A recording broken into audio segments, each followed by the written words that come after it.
I think that's the big fork in the road. I think that, CBDCs are basically the capstone on the multiple centuries of centralization that I just talked about, right? So that's the final thing. That's basically that the government can monitor every transaction that happens, freeze any transaction they don't like. That's kind of the end state from the centralization perspective.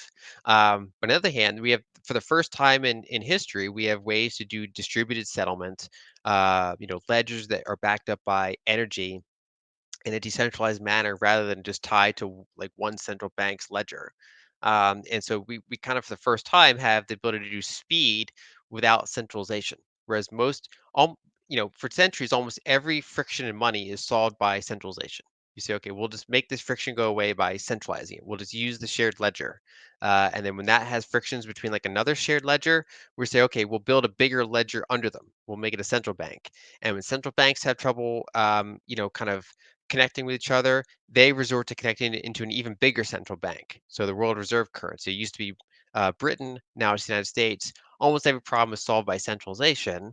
But with this technology, as long as humanity has the internet and other high bandwidth manners of communication, which they've had for a long time now, there's ways to do this in a more distributed manner. And so I think that technology is going to be very powerful. And we've kind of seen interesting scenarios where, for example, in Nigeria, they have ongoing long-term currency crisis, high inflation, persistently high inflation, and so they also have a fairly tech-savvy population, especially in cities there, and so you had very high adoption of things like Bitcoin and stablecoins.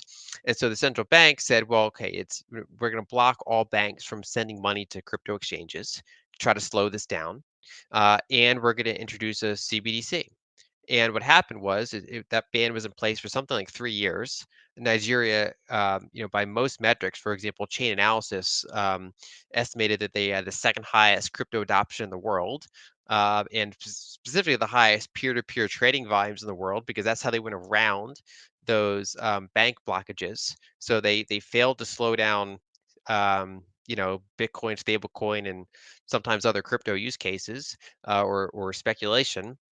At the same time, their CBDC had very low and slow adoption. No one really wanted it. It wasn't really solving a problem that people wanted.